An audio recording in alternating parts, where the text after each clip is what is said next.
Welcome to Little Big Adventuring, and welcome to the end of days. Since everybody seems to agree that the world is going to end, I figured it's about time I put the big in Little Big Adventuring and build myself a doomsday bike. So no more of the little tiny bikes, which will never survive a zombie apocalypse. It's time to go big, and I don't just mean metaphorically, I mean literally big. It's time to build a DR750 big. The DR750s was introduced in 1988. This was at a time when the Dakar Rally was at its peak. Big hairy men were riding big heavy bikes across the desert to win that sweet tobacco sponsorship. Also known as Dr. Big or the Desert Express, was derived from a Dakar bike ridden by the Belgian rider Gaston Rachier. While it never became a truly successful rally bike, it did leave a mark in history. Love it or hate it, but this is where the beak and fender combo first entered the adventure class. The engine is a 727cc air and oil-cooled single-cylinder, with single overhead cam and 4 valves producing 50 brake horsepower at 6,800 RPM, and 55 Nm or 41 foot-pounds of torque at 5,600 RPM.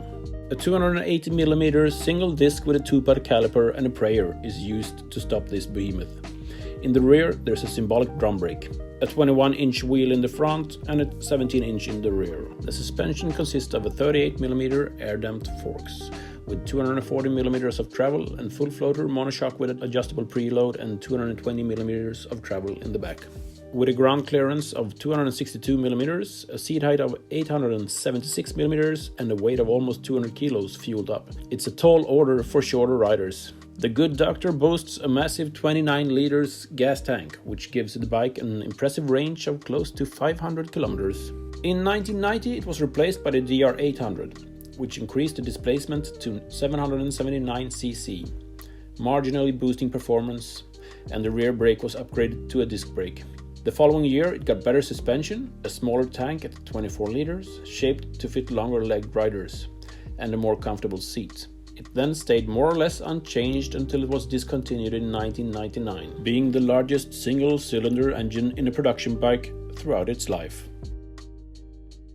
The styling isn't appealing to everyone, but personally I love it, and it seems that so does the design team of the 2020 V-Strom as well.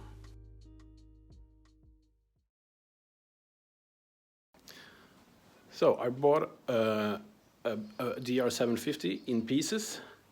It's supposed to be complete. I hope that it is.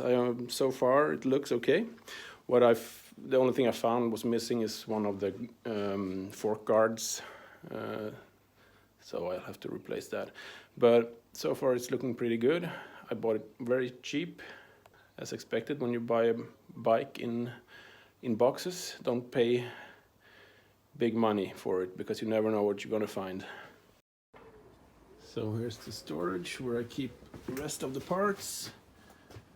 Most of the plastic is in very good condition actually. It's not broken or damaged.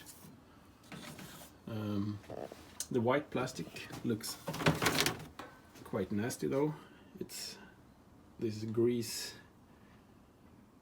surface.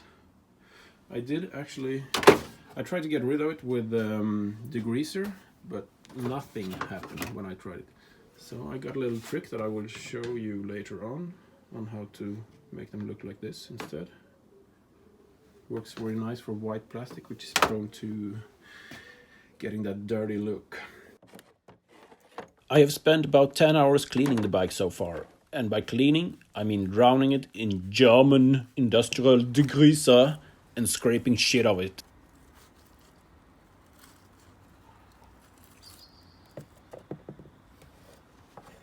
Sometimes with a spoon.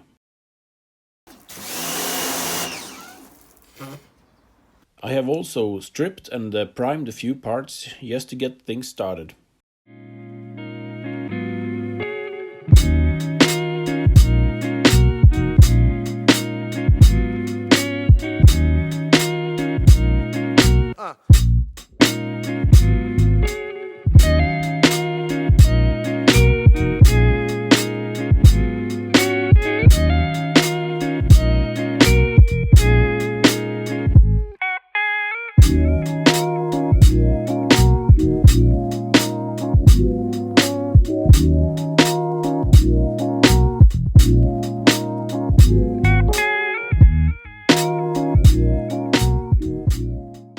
That's it for now. Join me in the next episode where I turn my car into a sandblaster.